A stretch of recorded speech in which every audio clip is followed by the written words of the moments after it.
Hello mga Jungster, this is Andrea Salandanan and welcome back to my YouTube channel. So for today's video ay pag-uusapan natin ang aking kilikili. Wow! First time ko tong gagawin. Oh no!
Hello mga Jungster, andito na kami sa Urban Essence Beauty and Wellness Center.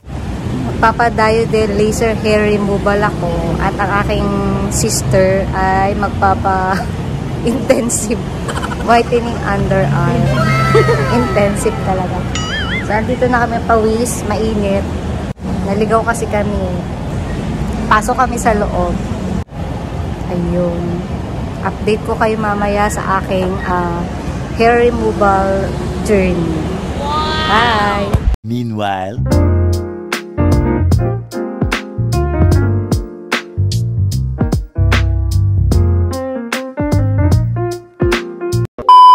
honestly mga Jungster, nahiya ako pag usapang kilikili kasi hindi naman ganun ka perfect yung aking kilikili. Pero ayun, syempre gusto mo mapaganda palalo or maging perfect yung kilikili mo, kaya gusto kong magkaroon na care din sa kilikili ko kasi puro more on face tayo, so dapat meron din tayong sa kilikili. Oh, no! Ayun, kung may budget naman, di ba, why not? At pinaghirapan mo naman yun at gusto mo rin naman yun. A few moments later. First time ko tong gagawin. Please support me and don't judge my kilikili. Wow!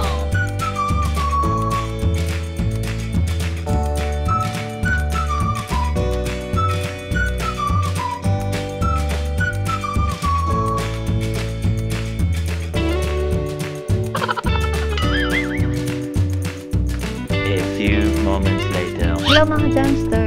Nakauwi na kami. So, natapos ng aking first session ng Dayo laser hair removal. Wow! So, ayun, successful ng first session. So, 3 session yung aking pinili is 2,079 pesos. As you can see mga Jungster, yung kilay ko.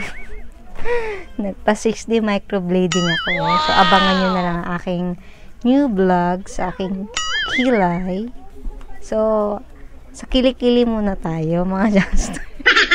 Anyways, pag-uusapan natin ang Dayo laser hair removal. Nagpagawa ko nitong procedure na to sa Urban Essence Beauty and Wellness Commonwealth. Malapit lang dito sa amin. Nag-book lang din kami through online sa page nila. Kasama ko ulit yung aking kapatid. First visit ko is hindi ako nakapag-Dayo laser hair removal dahil paalala, reminder sa mga gusto rin magpadayo laser hair removal, huwag tayong gagamit ng mga kung ano-anong deodorant or anything na ilalagay natin sa ating kilikili. Is magtawas na lang muna kayo, yun lang yung pwede. So yun nga yung akin, kaya hindi na nagawa nung first visit ko is merong sugat yung kilikili ko, so bawal siyang i-laser. Hindi nila tinuloy yung procedure nung nakita na may sugat yung kilikili ko. Ayun, nalungkot ako syempre. Pero nung sa second visit ko naman is natuloy na yung aking Dio laser hair removal. So, successful naman. So, unang ginawa sa akin is nilinisan mo na yung kilikili ko, then gel. Tapos, yung laser sa laser, naramdaman ko dun yung sa unang pag-laser sa kilikili ko is yung malamig. Then, habang tumatagal, parang meron ng masakit. Konti lang naman yung sakit na naramdaman ko. Carry naman siya. Unlike dun sa aking kilay. Super sakit. So, yun. Back to the topic tayo sa aking kilikili. Pagkatapos nun, yung high frequency naman. So, may nilagay siya sa kilikili ko. Yun. Hindi ko siya na-vlog kasi bawal dahil baka masira daw yung cellphone ko. So, share ko na lang yung experience ko sa Dio laser hair removal. Pagkatapos nun, yung high frequency na ginawa sa akin is para daw i-close yung pores kasi na-inopen yung pores ng kilikili ko, then i-close naman din. Pagkatapos, yung merong cream na nilagay si ate, hindi ko lang matandaan kung anong tawag doon. Ay, hindi ko pala natanong. So, sa second session ko na lang tatanong kung ano yung nilagay niya sa pinakahuli. So, sa second session, mga Jungster, abangan nyo na lang yung aking vlog. So, Dio laser hair removal second session ko. And then, yung na-observe ko, kasi malalaman natin kung may nagbago ba sa pagtubo ng aking mga buhok. Sa kilikili, kung mabilis bang humaba or mabagal na. Maganda daw yung Dio laser hair removal kasi 2-in-1 na yung maliles yung pagtubo ng buhok sa kilikili natin at saka nakaka-whiten na rin daw. Kaya maganda daw yung Dio laser hair removal kaysa sa IPL. Yun yung sabi po sa akin. Pero depende na sa inyo kung anong services yung ipapagawa nyo sa inyong kilikili.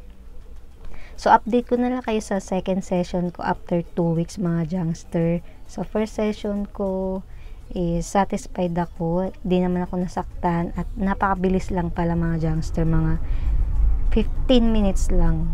Ang bilis lang talaga. Update ko na lang kayo mga Jungster. Next vlog ko na lang yung second session ko. So, may mga questions kayo, comment lang kayo. Ilagay ko na lang sa description yung address kung saan kami nagpa-Dio laser hair removal. And please don't forget to like and share and subscribe nyo na rin ang aking channel. And hit nyo na rin ang notification bell button. See you on my next vlog mga Jungster. Thank you for watching. God bless you all. Bye-bye.